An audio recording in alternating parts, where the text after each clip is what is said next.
짐이 눈을 떴을 때 그를 반겨준 것은 모든 것을 집어삼킨 침묵뿐이었습니다. 여기저기 어지럽혀진 병원 안에서 아무리 외쳐도 대답을 해주는 사람은 아무도 없는 듯하네요. 심지어 전화조차 불가능한 상황. 거리를 나가도 런던 시내가 이렇게까지 조용했던 적이 있었는지, 혹시 지금의 이 상황이 현실은 맞는 건지 의심이 들 지경입니다. 사람들을 찾아 어느 교회 안으로 들어가자 신부님이 나타나지만 어쩐지 신부님의 상태가 도저히 정상은 아니네요. 결국 짐은 살아남기 위해서 필사적으로 도주하게 됩니다. 죽기 살기로 도주하던 도중 셀리나와 마크에게 도움을 받게 되고 이들을 통해 그동안 일어난 일에 대해 듣게 됩니다. 갑작스러운 바이러스의 전염, 그리고 감염자들의 확산, 이로 인해 벌어진 사회의 붕괴 등등.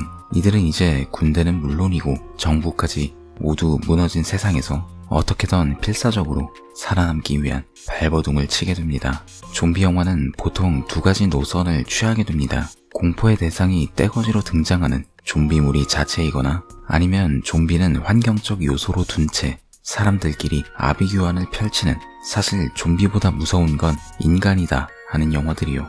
28일 후는 후자에 속하는 영화입니다. 사실 엄밀히 따지면 우리가 흔히들 생각하는 그런 좀비 영화가 아니라 분노 바이러스로 인한 감염자가 등장하는 영화이긴 합니다만, 편의상 이번에는 좀비 영화로 분류하도록 하겠습니다. 좀비 영화 특유의 장면들, 예를 들면 수십 마리의 좀비들이 소수의 생존자를 잡아먹으면서 발생시키는 유혈씬은 존재하지 않아요. 이전에 리뷰를 하긴 했지만 그런 면에서 상당히 매운맛 영화였던 대만의 곡비에 비하면 자극적인 맛은 떨어집니다. 하지만 무려 20년 전 영화이니까 이런 건 어느 정도 감안을 하고 보는 것이 좋을 듯 하네요. 다만 화질은 20년 전 영화임을 감안하고 보더라도 상당히 떨어지는 모습을 보여줍니다. 물론 이건 어디까지나 의도된 부분이기도 하며, 오히려 이 부분이 영화의 삭막한 분위기를 한층 살려주면서 특유의 건조하고 씁쓸한 분위기를 잘 살려주고 있었어요. 개봉 당시에는 정말 많은 호평을 받은 영화이긴 하며 저 역시도 이 영화가 수작이라는 것은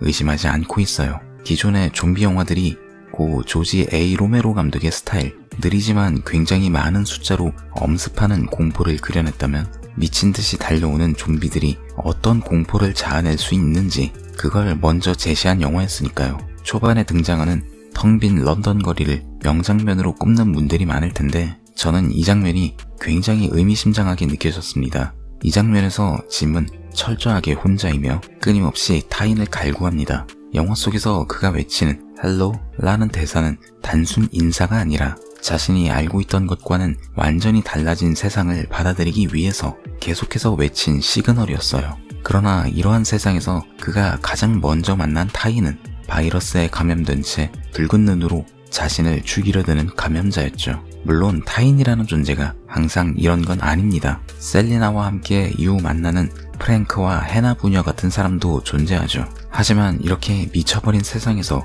도움을 주는 타인을 만난다는 건 분명 엄청나게 커다란 행운이 따랐을 때의 이야기가 아닌가 합니다. 이는 후반부의 군부대 이야기에서 좀 더 심화된 상태로 등장합니다. 오로지 자신들이 살아남기 위해 모여있는 이 집단에서 그들에게 여성이라는 존재는 그저 성욕을 해소하기 위한 도구, 그 이상도 이하도 아닙니다. 사르트르의 실존주의 철학에서 인간은 본질에 앞서 실존하고 자신의 존재를 선택하고 만들어 나가는 삶을 살며, 또한 그것이 바로 주체성이라고 말했습니다. 하지만 이 영화 속의 타인들은 그렇지 않죠. 감염자들의 첫 번째 목표는 비감염자들을 공격하는 것이며, 영화에서 그 이유는 따로 설명해주지 않고 있어요. 사실 이 영화에서 감염자들이 왜 비감염자를 공격하는가에 대한 의문은 잠시 접어두는 게 나을지도 모릅니다. 그보다 중요한 건 왜 하필 분노인가 라는 의문에 대해서 생각해보는 게 이 영화를 이해하는데 도움이 될 테니까요. 영화의 첫 시작은 전 세계에서 벌어진 폭동을 보여줍니다. 그리고 이러한 행위의 근본은 당연히 분노이겠죠. 내가 처한 상황에 대한 부당하고 그릇된 처우 혹은 대처, 이에 대한 나의 목소리를 높이는 것으로 선택되는 감정. 분노는 단순하지만 강력하고 파괴적인 감정입니다. 그리고 이 분노가 향하는 대상 역시 타인이란 걸 생각해보면 결국 내가 처한 지옥 같은 혹은 지옥 그 자체를 만들어내는 건 사회에서 나의 실존을 방해하는 타인이 됩니다. 또한 감염된 침팬지를 우리에서 꺼내면서 이 모든 사태를 초래한 동물 보호단체의 행동은 얼핏 보기엔 이해할 수 없지만 나름대로는 그들의 행동이 자신들의 실존을 증명하는 행동이다 라고 생각했기에 하지 말라고 아무리 외쳐도 말을 듣지 않고 결국 인류 종말급 사태를 만든 건 아닌가 싶었어요. 앞에서 사르트르의 이야기를 꺼냈을 때 눈치채신 분들도 있겠지만 타인은 지옥이다 라는 것이 이 영화의 핵심이 아닐까 싶어요. 그리고 이것이 생존을 위해서 타인을 죽음으로 내모는 인간 군상과 맞물려 시너지를 일으키는 건 아닐까 합니다. 특히 이러한 전개는 영화에서 등장하는 다른 집단, 프랭크와 해나 부녀, 그리고 군부대를 통한 대비를 통해서 더욱 극명하게 드러내고 있습니다. 프랭크가 한 행동은 사실상 자신의 목숨을 건 행위이죠. 그럼에도 불구하고 처음 만난 짐과 셀리나에게 보여주는 행동은 이타심과 동시에 살아남은 사람들끼리 뭉쳐야 한다라는 걸 보여줍니다.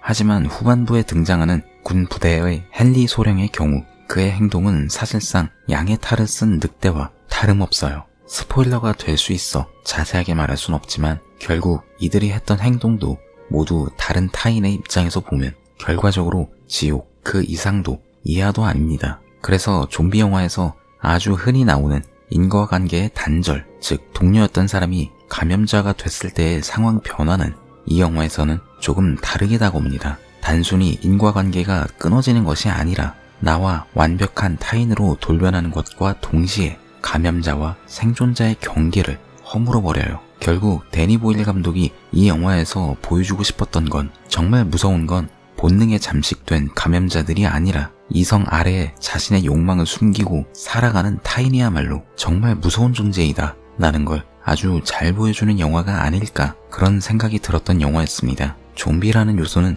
굉장히 정치적으로 사용할 수 있는 요소입니다. 그리고 이 영화 또한 감독만의 방식을 사용한 정치적인 좀비 영화의 하나로 볼 수 있지 않을까요? 역시 픽션보단 현실이 좀비보다는 사람이 무섭다는 걸 전하면서 저는 이만 오늘의 가이드 마치겠습니다. 이상 가이드 B였습니다. 감사합니다.